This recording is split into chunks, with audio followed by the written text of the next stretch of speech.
Dear 12th standard students, in this video we are going to learn the line sum from the exercise 7.1.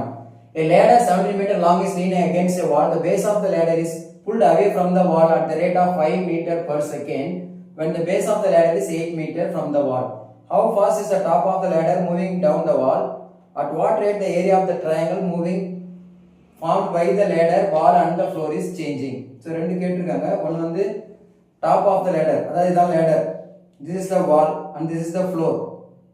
ஒரு லேடரை ஒரு செவுத்து மேலே போய் சாய்ச்சி வைக்கிறாங்க. அதை வந்து இங்கே புல் பண்ணுறாங்க, இந்த சைடு புல் பண்ணி இழுக்கிறாங்க.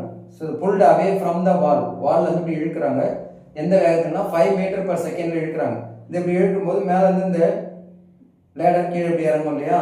ஸோ அது எந்த வேகத்தில் இறங்கும் அப்படின்றத கேட்குறாங்க. ஸோ dy/dt கேட்குறாங்க, dx/dt கொடுத்துருக்காங்க. ஸோ எக்ஸோட வேல்யூவும் கொடுத்துருக்காங்க 8 metre when the ladder is 8 meter away from the wall. So how fast is the top of the ladder moving down? அப்ப dy/dt கேக்குறாங்க. So இந்த வேல்யூஸ் எல்லாம் வச்சு நம்ம ஒரு ஈக்குவேஷன் ரெடி பண்ணனும். It's a right angle triangle இல்லையா? So x square plus y square equal to 17 square. So by the Pythagoras theorem இத எழுதுறோம்.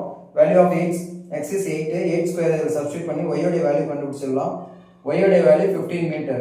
So using the again using the same equation x square plus y square equal to 17 square, differentiate with respect to time.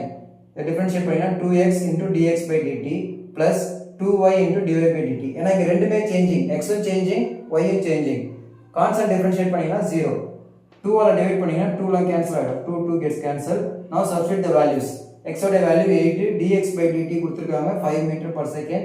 y ஓட value நம்ம கண்டுபிடிச்சிருக்கோம், this is 15 into dy/dt equal to 0. இது ரெண்டையும் into பண்ணுங்க, 40 அது அங்க போச்சுனா -40 divided by 15 கேன்சல் பண்ணீங்கன்னா -8/3. So downward direction இல்லையா? So the ladder moving downward at the rate of 8/3 meter per minute. Downward அப்படின்றதால இங்க மைனஸ் இருக்கு, அந்த மைனஸ் எடுத்துட்டா அந்த வேர்ட் மைனஸ் பதிலா தான் அந்த வேர்ட் இங்க சப்ஸ்டிட்யூட் பண்ணிருக்கோம். சோ அதனால இங்க நெகட்டிவ் எழுதக்கூடாது, இங்க மைனஸ் போட தேவை. Next in the second sum we have to find the rate of changing of area. Area formula என்னது? half into b into h. இது ஒரு ட்ரையாங்கிள் இல்லையா? half into b into h. So இத differentiate பண்ணுங்க, dA/dt equal to half constant xy னா uv ல பண்ணனும். x ஐ வச்சிட்டு y ஐ டிஃபரன்ஷியேட் பண்ணா dy/dt plus y ஐ வச்சிட்டு x ஐ டிஃபரன்ஷியேட் பண்ணினா dx/dt. இப்போ எல்லா வேல்யூஸையும் இங்க சப்ஸ்டிட்யூட் பண்ணுங்க. x ஓட வேல்யூ 8, dy/dt -8/3 கண்டுபிடிச்சிருக்கோம். then y equal to 15, dx/dt 5. ரெண்டு இன்டு பண்ணுங்க 75, இத இன்டு பண்ணீங்கன்னா -64/3. இத எல்சிஎம் எடுத்து சிம்பிளிஃபை பண்ணீங்கன்னா you will get 26.83 meter square per second. So area is changing at the rate of 26.83 meter square per second. That's all. Thank you.